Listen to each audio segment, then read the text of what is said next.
कुंती बहन, मुझे अपने कर्मयोगी होने का बड़ा अहंकार था, परंतु उसी क्षण वो अहंकार जाने कहां विलीन हो गया।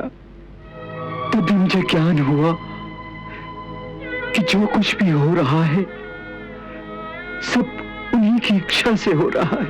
मैं जो कुछ भी कह रहा हूं सब उन्हीं की इच्छा से कह रहा हूं। वास्तव में मेरा यहां आना, महाराज धृतराष्ट्र के सामने सहायता के लिए गिड़गिड़ाना, ये सब उन्हीं की लीला है। अन्यथा जो होना है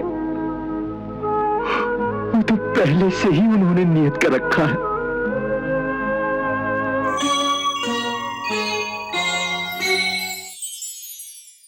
मेरी आज्ञा अटल है,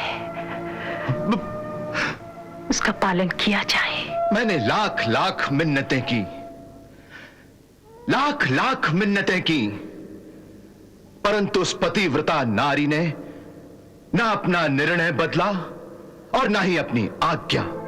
मित्रों, अब अपने स्वामी की आज्ञा का पालन करने के सिवाय हमारे लिए और कोई दूसरा रास्ता ही नहीं है।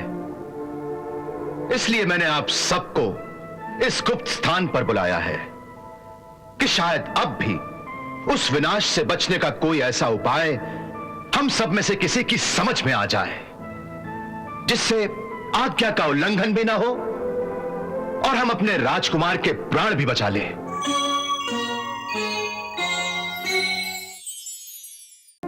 एक बात तो साफ है कि देवी ने केवल राजकुमार कृष्ण को बुलाने की आज्ञा दी है, तो हमें सबसे पहला कार्य तो यह करना चाहिए कि राजकुमार बलराम को शीघ्रातिशीघ्र वहां से निकाल कर किसी दूसरी जगह पर ले जाएं।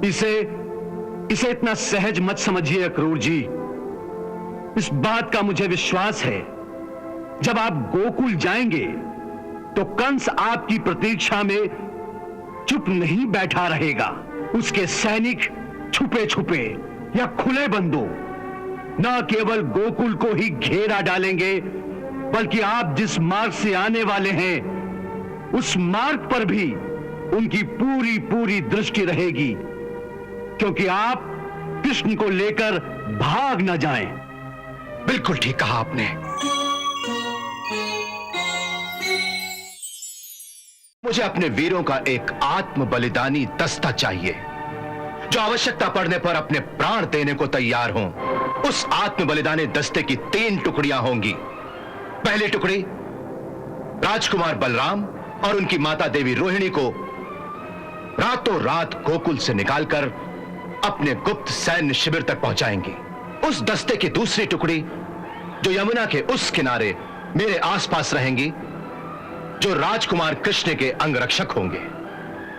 यदि रास्ते में कंस के सैनिकों ने कृष्ण पर हमला करने की कोशिश की तो वो कंस के सैनिकों से टक्कर लेकर हमें राजकुमार कृष्ण को वहां से निकल जाने का अवसर प्रदान करेंगे। उस दस्ते को निश्चय ही अपने प्राण देने पड़ेंगे। और तीसरी टुकड़ी की युवक यमुना के दूसरे किनारे मेरे संकेत की प्रतीक्षा करेंगे।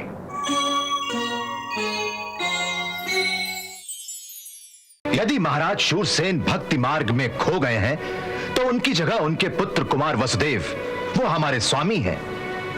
वो वीर भी हैं और कर्मठ भी। वो धर्म, कर्तव्य और राजनीति को पूरी तरह से समझते हैं। जिस मेल मिलाप की आप बात कर रहे हैं, उस मेल मिलाप की नीति का उन्होंने सदा से समर्थन किया है। आप उन्हीं की तरफ मित्रता का हाथ बढ़ाइए, इसी में सबका कल्याण है। अवश्य अवश्य हम उनकी ओर मित्रता का हाथ बढ़ाएंगे। हमें स्वयं उनसे कोई शत्रुता नहीं, बल्कि हम उनके चरित्र की दृढ़ता का आदर भी करते हैं।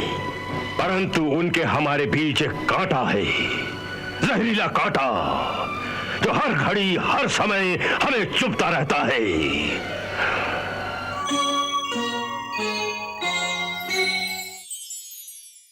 ये जो आपने मुझे एक प्रदेश का राजा घोषित करने की बात कही है ये उचित नहीं है महाराज। क्यों? मैं इस सम्मान के योग्य नहीं हूं।